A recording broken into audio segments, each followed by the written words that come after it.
Tumulong ako. You're not a maid. Mariin niyang sinabi sabay haplos sa bewang ko. You don't need to do house chores. You are my future wife. Baby. Wala kasi akong ginagawa. Sinampa ko ang mga palad ko sa kanyang dibdib at sinubukan siyang itulak. Why don't you cuddle with me instead? Malambing niyang tanong at inamoy ang leeg ko. Mabuti't nagsialisan ng mga tao rito dahil paniguradong nakakahiya. Leonardo! Fuck. At napatili na lang ako nang nasa ere na ako. Binuhat niya ako na parang isang sakong bigas. Napatakip pa sa kanilang mga bibig ang ibang kasambahay na nakakita. Napapikit ako at pinukpok ang balikat ni Leonardo. Ibaba mo na ako! Namilog ang mata ko nang umakyat siya sa hagdan kaya mas lalo akong nagpumiglas. Huwag kang malikot. Sita ni Leonardo sa akin at mas binilisan ng pag-akyat. Hindi ko na malayan na nakapasok na kami sa isang kwarto. Dim light ang nakita ko at kulay white at gray ang pintura. Binagsak niya ako sa malapad at malambot na kama. Napasinghap ako at agad bumangon. Akala ko na may gagawin siya sa akin. Ngunit hinubad lang niya ang kanyang pang-ibabaw na damit. At nagtungo sa kanyang refrigerator na nasa kwarto niya. Kumunot ang noo ko't nagawa kong pagmasdan ng kwarto niya. Malinis ang kwarto niya at walang masyadong gamit. Organized at sobrang lawak. May sariling sala at ang kama na inuupuan ko ay pwede ng 5 tao o baka higit pa. Umupo si Leonardo sa dulo ng kama na may dalang pinggan. Kumunot ang noo ko't dinungaw ito. Chocolates. Aniya sabay lahat sa akin. Ang dami. Sa akin? Tinuro kong sarili ko. Tumango siya agad at tuluyan ng umupo sa kama. Ipinatong niya ang kanyang paa at sumandal siya sa headrest ng kama. Nalula ako sa chocolates na imported. Bumili ako ng chocolates kahapon. Nasa refrigerator pa ang iba. If you want, magdala ka sa kwarto mo. Sobrang dami naman nito. Agad kong binuksan ng isa at sinubo. Narinig ko ang kanyang pagbuntong hininga at saka hinila ako sa kanya. Napasubsob ako sa dibdib niya dahil sa kanyang ginawa. Nahulog din ang mga chocolates sa kama. Mabuti't hindi ko pa nabalatan. Nang tumingala ako sa kanya ay nagbaba na siya ng tingin sa akin. Ang kanyang kamay ay unti-unting pumulupot sa bewang ko. Napalunok ako at akmang lalayo pero mas hinapit niya ako. What did Manang Consuelo tell you? Kunot noon niyang tanong. Nabalik sa isip ko ang kanina. Napalunok ako at nag-iwas ng tingin. Totoo ba yon? Tanong ko pabalik at kinagat kong ibabang labi ko. Yung tungkol sa kwento niya sa akin.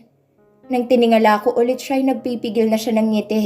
Dahil sa inis ay kinurot ko ang ilong niya. Nagulat siya sa ginawa ko. Totoo ba yon? What are you talking about? Sinapak ko ang dibdib niya. Maang-maangan ka pa ah. Natawa siya at kinurot ang pisngi ko. Yes, that's true. Did I creep you out? Nag-aalala niyang tanong. Tumango ako at pinulot ang ibang chocolate at saka binalatan. Shit, I'm so sorry. Bakit hindi ka naman magpakilala sa akin? Pinapahirapan mo pang sarili mo eh. I heard ng babasted karate. If I will show myself to you, I would probably courted you. Pinigyan niya ako ng kaunting ngiti. At baka busted ako. Ngumuso ako. Totoo naman. Wala kasi akong interes sa mga lalaki.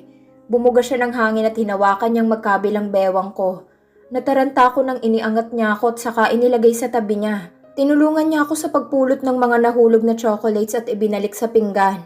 Pagkatapos ay nilapag niya sa hita kong pinggan. We should watch a movie. Aniya at kinuha ang remote na nasa side table. Nakangiti na lamang ako at nagbalat muli ng chocolate. Nakatulala ako habang nakatingin sa wedding gown ko. Hindi mo ba nagustuhan, Iha? Nag-aalalang tanong ni Tita Rufa. Saglit akong napatitig doon bago sinagot si Tita Rufa. Ang ganda po. Puri ko sabay baling kay Tita. Ang ganda-ganda po. Ngumiti siya sa akin at huminga ng maluwag. Mabuti naman at nagustuhan mo. Ani at lumapit sa gown. Pwede ko ba siyang sukatin? Medyo nagdadalawang isip ko na tanong. Nanlaki ang mata ni Tita Rufa at ilang kasama niya na kasambahay. Agad siyang umiling sa akin. Hindi maaari, Iha. Si Tita Rufa habang umiiling. Kumunot ang noo ko. Bakit po? Baka kasi hindi sakto sa akin eh. Umiling ang isang kasambahay. Hindi kasi pwede, iha. Nasa pamahiin kasi na kapag isinuot mong wedding gown na wala pang kasal, baka hindi matuloy. Kinagat ko na lang ang iba pang labi. Kahit anong mangyayari, matutuloy naman siguro ang kasal. Kahit ano pang protesta ni na Tita Talina, matutuloy pa rin ang kasal. Lumapit si Tita Rupa sa akin at hinawakan ng magkabilang balikat ko. I am so sorry, iha, but I don't want the wedding to be cancelled. Ngumiti siya sa akin at hinawakan ng kamay ko. Let's go! Marami pa tayong gagawin. Lumabas na kami sa stock room at hinila niya ako patungo sa sala. Nakita ko roon si Leonardo na busy sa pagtitingin sa magazine. Nang makita niya ako, sinara niya ang magazine at nag-angat ng tingin sa akin. Hi, good morning. Ngumiti siya ng matamis sa akin. Good morning. Umiwas agad ako ng tingin nang nakita ko siyang nakatitig pa rin sa akin. Kuya, nakakairita talaga yung pagtitig mo. Si Rose at tumayo mula sa pagkakaupo. Binalingan niya ako. By the way, ate, akong magiging maid of honor mo. Gusto ko na ako naman ang ikakasal sa susunod. Humagalpak ng tawa si Dionisio sa gilid. Lahat kami napatingin sa kanya. You wish, Rose? Mauuna ang pogi mong kuya. At kumindat siya sa amin. Bigla namang sumama ang loob ni Rose at binato ang kuya niya ng unan. Bumuntong hininga ako at binalingan si Tita Rufa. Tita, hinila niya muli ako at tinulak upang maupo ako sa tabi ni Leonardo. Agad namang hinawakan ni Leonardo ang bewang ko at pinaupo sa tabi niya. Uminit ang pisngi ko nang halikan niya ang gilid ng ulo ko. Nakita kong malaking ngiti ni Tita Rufa at ang pagngiwi ni Rose nang nakita kami. Nagustuhan mo ba ang gown mo? Malambing niyang tanong sa akin. Tumango ako at pinaglaruan ko ang mga daliri ko. After we get married, titira na tayo sa iisang bubong, Ashley. Bulong niya sa tenga ko. We will share the same bed.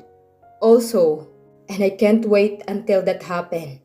Tumindig ang balahibo ko nang haplusin niya ang braso ko pababa. Napalunok ako at tumango na lamang sa kanya. Ew! Si Rose at umalis sa sala. Gayon din si Dionisio na natatawa. Naiwan tuloy kaming tatlo ni Leonardo at ni Tita Rufa. Leonardo, inasikaso mo na ba yon, iho? Tanong ni Tita Rufa sabay baling sa akin.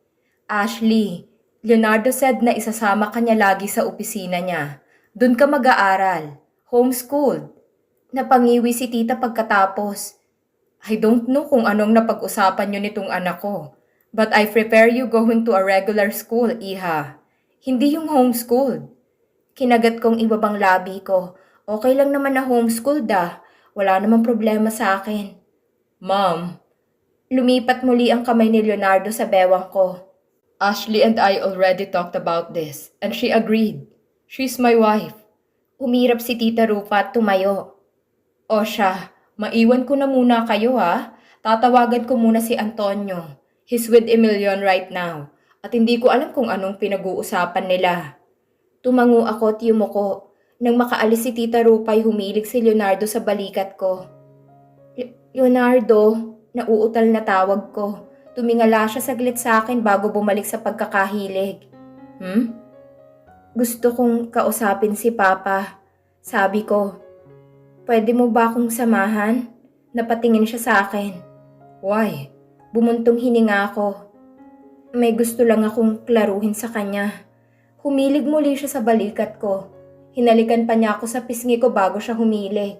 Nagulat tuloy ako sa ginawa niya. Alright. Anong ginagawa mo rito? Bungad ni Tita Talina na nakaduster pa. Hindi welcome ang mga hampas lupa rito. Nang nagpakita si Leonardo ay napalitan ng galit niya ng gulat at kasiyahan. Leonardo, iho! Malambing na sambit ni Tita Talina at nakipagbeso-beso kay Leonardo. Why are you here? Nag-iwas ako ng tingin. We would like to talk to Mr. Villamayor. Formal na sambit ni Leonardo, sabay baling sa akin. Umawang ang labi ni Tita Talina sa narinig. Tiningnan niya rin ako bago si Leonardo. Kita kong pag-asa sa kanyang mata. Bakit? Ano bang akala niya na pinunta namin dito? Talaga? Masayang sambit ni Tita Talina. He's in his office right now, Leonardo. He's with your father. We will wait for him. Sagot naman ni Leonardo. Ngumiti ng matamis si tita at nang bumaling siya sa akin ay inirapan niya ako bago tumalikod. Inutusan niya namang asikasuhin si Leonardo. Mabuti na lang dahil kailangan ko ring makausap ang tatlong mga naging kaibigan ko. Hindi kasi ako nakapagpaalam sa kanila. Uy, ganda ha! Si Lex, sabay hawi sa buhok ko. Grabe, ang ikli ng buhok mo. Kami pa naman na naglinis sa kwarto mo. Nakita namin ang buhok mo roon. Hinawakan naman ni Hera ang kamay ko. Ikakasal ka na talaga? Sa gwapo na yun? Naiilang na tumango ako. Nakita kong ngumiti si Jana sa akin. Mabuti na lang at ikaw ang ikakasal sa kanya, Ashley. Nagwawala talaga si Senyorita Amira sa birthday niya nang malaman na hindi siya ang ikakasal. Pagkwento ni Jana. Ang tapang pala nung Leonardo. Sinabi niya talaga sa lahat na hindi siyang pakakasalan niya kundi ikaw. Niyugyug ako ni Hera. Kinikilig ako sa inyo. Sana all. Ngumiti ako sa kanila. Maraming salamat dahil naging mabuti kayo sa akin. Panimula ko. At naging kaibigan ko rin kayo. Yumakap naman sa akin si Jana. Wala yun, Ashley. Kami nga dapat magpasalamat sa'yo dahil may naging mabait kami na amo. Ngumiwi ako. Hindi naman ako ang amo nyo ah. Ikaw ang gusto naming maging amo eh. Giip ni Lex. At nagtatawanan na lang kami.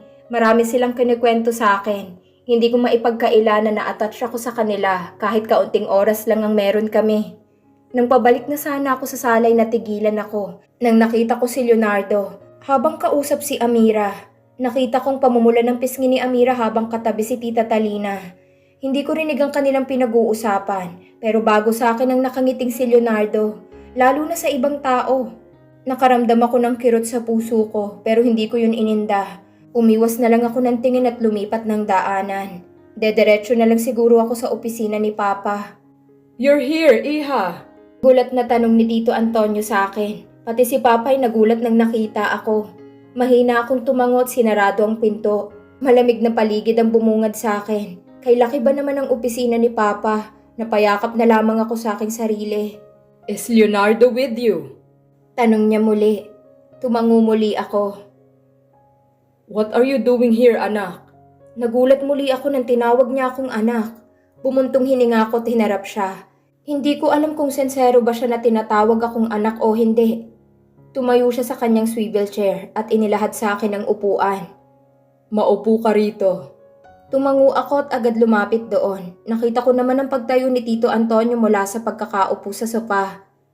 Emilyon, lalabas lang ako saglit so you can have time talking with your daughter.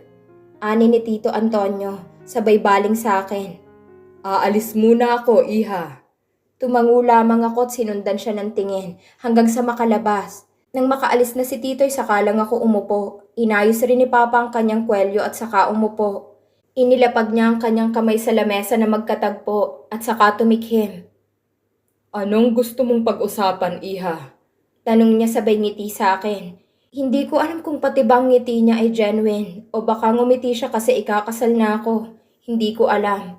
Nanatili lang ang malamig na titig ko sa kanya. Bumuga ako ng hangin bago siya kinausap. Layuan mo ang nanay ko, Mr. Villamayor. Sambit ko. Nagulat siya sa sinabi ko. Inangat kong gilid ng labi ko at tinaasan siya ng kilay. Hindi ko magagawa yon, Iha. Kumunot ang noo ko sa sagot niya. Hinampas ko pa ang lamesa at tumayo. Galit ko siyang binalingan. Matatanggap ko ang pag-iba ng trato niyo sa akin. Matatanggap ko pa kung tatanggapin niyo ako kahit ayaw niyo talaga. Okay lang sa akin na minamaliit ng mga tao. Pero wag mong idamay ang nanay ko. Nanubig ang mata ko matapos kong sabihin iyon. Nag-iwas siya ng tingin sa akin. Masaya ka ba? Masaya kang ginagawang kabit ang nanay ko? Sigaw ko. Matatanggap ko pa na sabihan akong anak sa labas. Wala akong pakialam. Pero sana naman ay wag mo namang idamay ang nanay ko. Anak, nagulat ako nang tumulo ang luha sa kanya. Ang totoo ay... Natigil siya sa pagsasalita nang may kumatok sa pinto. Kumunot ang noo ko at marahas na nilingon ang pinto. Binalik ko ang tingin kay Papa. Ano ang totoo? Tanong ko. May rason ako kung bakit hindi kita kayang tanggapin. Ang totoo ay tanggap kita, pero hindi ko magawang maipakita yun sa'yo dahil hiyang-hiya ako. Hindi ko deserve ang katulad nyo. Hindi talaga. Pagputol ko sa kanya. Dahil mahirap lang kami at nahihiya ka sa amin. Umiling siya. That's not true. Yun ang totoo. Sigaw ko tuloy-tuloy ng pagtulo ng luha ko. Kaya nakikiusap ako na tigilan mo ng nanay ko. Hindi. Makikinabang ka na sa akin. Sambit ko. Kaya bakit mo nilalapitan ng nanay ko? Yumuko siya at umiling. Mahal ko ang nanay mo, Ashley. Natigilan ako at napaatras. Muntik pa akong mapaupo sa upuan. Nag-angat siya ng tingin sa akin. Lumuluha na siya ngayon. At unti-unti kong babaguhin ang lahat. Nagulat ako nang hinawakan niya ang kamay ko. Unti-unti kong itatama ang pagkakamali ko. Natigilan muli ako nang may kumatok sa pinto. Marahas kong binawi ang kamay ko at umatras papalayo sa kanya. Pinalis kong luha sa aking mata. Yun lang ang hiling ko na sana ito pa rin mo. Sambit ko ulit. Layuan mo si nanay. Tumalikod na ako, tumugot ng malalim na hininga. Binuksan ko ang pinto at bumungad sa akin ang mayordoma. Tinaasan ko siya ng kilay bago ko siya nilagpasan. Pagbaba ko ng hagdan ay natigilan muli ako. Nang makita kong nagkakasiyahan pa rin sila ni Leonardo at Amira, kinagat kong ibabang labi at lumabas ng bahay na walang nakakapansin. Kailangan kong magpahangin. Magandang hapon, Ma'am Ashley. Bati ng mga trabahante ng mga Villa Mayor. Nag-harvest yata sila ng mga prutas. Ashley na lang po. Ani ko at bahagyang nahiya. Bestida ang suot ko ngayon habang naka-doll shoes. Hindi ko pa rin alam kung bakit hindi kayang tantanan ni Papa si nanay. At mahal? Gago siya? San ka pupunta, Ma'am Ashley? Hapon na po. Tanong sa akin ng matanda habang inaayos ang kanyang sombrero. Ngumiti ako sa kanya at tinuro ang malawak na lupain. Magpapahangin lang po ako. Babalik lang ako agad. Sambit ko sabay ngiti sa kanya. Huwag kang magpapagabi, iha ha? Tumangulang ako bilang sagot. Kumaway ako sa kanila at tumapak na sa lupa. Inayos ko muna ang damit ko at saka nagpatuloy. Wala naman lang akong nakuhang sagot. At si Leonardo, busy pa siya. Kumirot ang puso ko. Sa totoo lang, bagay sila ni Amira. Pareho silang mga mayayaman at maganda si Amira. Nagsiselos ba ako? Hindi naman siguro. Pero hindi ko gustong tinginan nila. May gusto nga talaga si Amira kay Leonardo. Bumuntong hininga ako at ipinilig ang ulo ko. Nagpatuloy ako sa paglalakad hanggang sa makarating ako sa malawak na lupain. Ngumiti ako at napatingala. Papalubog na ang araw. Pumikit ako at dinamdam ang preskong hangin mula sa kakahuyan. Bigla ko tuloy na alala ang batis. Oo, may batis dito. At malayo-layo pang lalakarin ang kailangan ko. Pero wala akong pakialam. Gusto ko lang talaga makawala sa bigat na nararamdaman ko ngayon. Inangat ko ang damit ko at tumakbo. Wala naman sigurong baboy ramo o kung ano-ano pa rito. Masaya ako sa ginagawa ko kahit medyo dumilim na. Sa pagkakaalam ko ngayon ay full moon dito. Umabot ng 30 minutes ang lakad ko bago nakaabot sa malamig na batis. Napangiti ako ng mapait. Umupo ako sa may batuhan at pinagmasdan ng batis.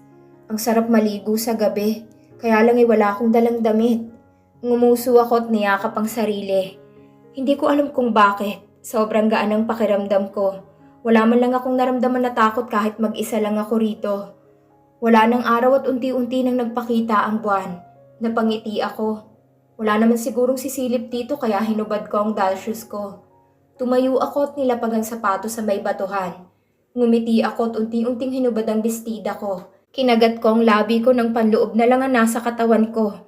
Nagpalinga-linga muna ako bago ako nagtungo sa batis.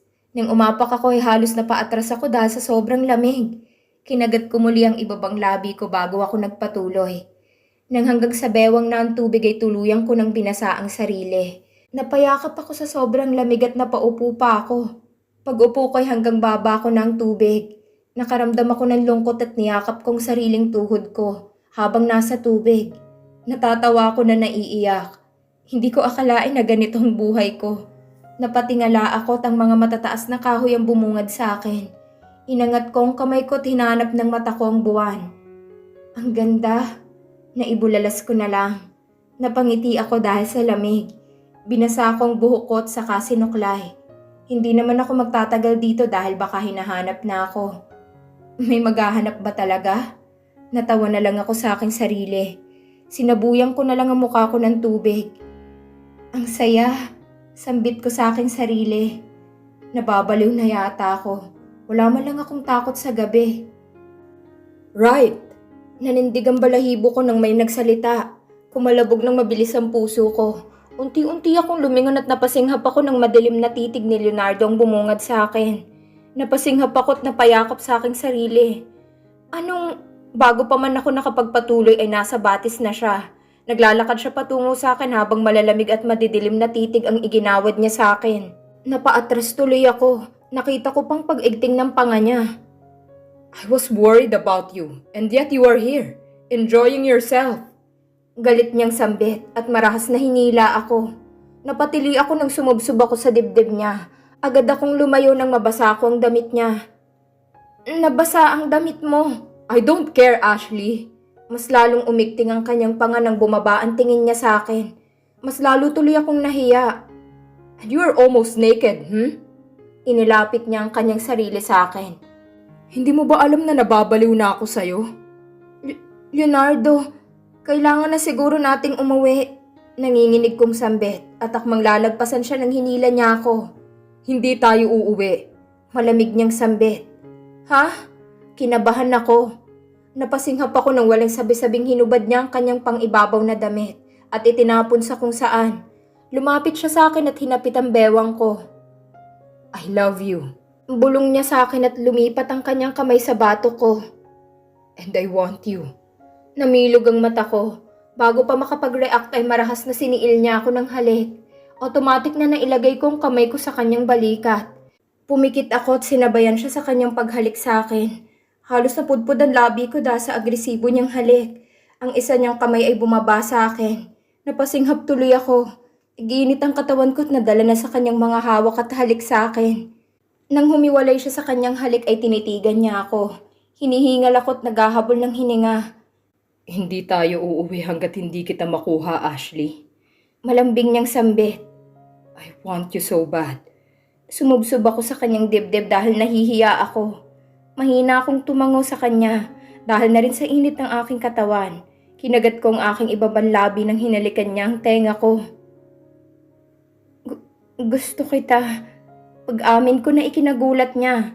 Mas lalo lang akong sumubsob sa kanyang dibdib dahil sa hiya. Really?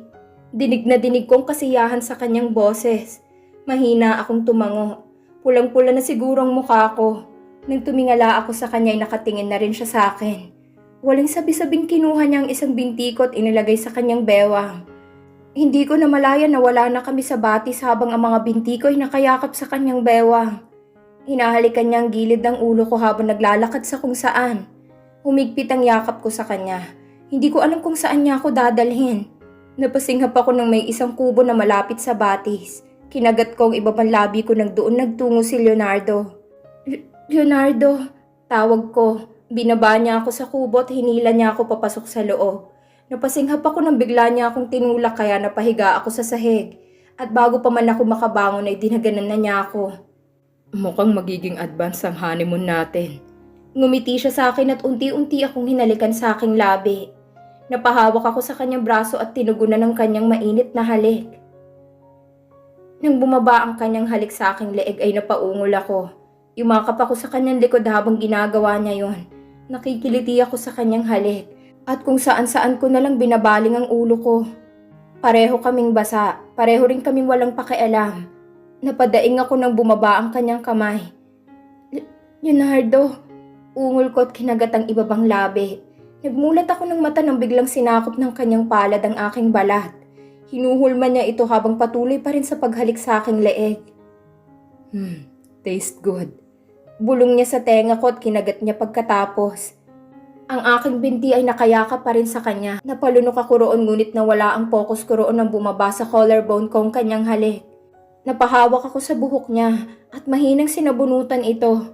Narinig ko ang kanyang mahinang ungol habang ginagawa niya sa akin. Nag-init ang pisngi ko nang mapagtanto na ang galing-galing niya sa ginagawa niya ngayon. Nang gumapang ang kamay niya ay doon ako natigilan. Leonardo, tumigil siya sa paghalik at tinanaw ako. Shh! Saway niya sa akin at unti-unting bumaba ang halik niya sa tiyan ko. Napatingala ako at patuloy na humahalinghing. Init na ako at hindi na makapagpigil.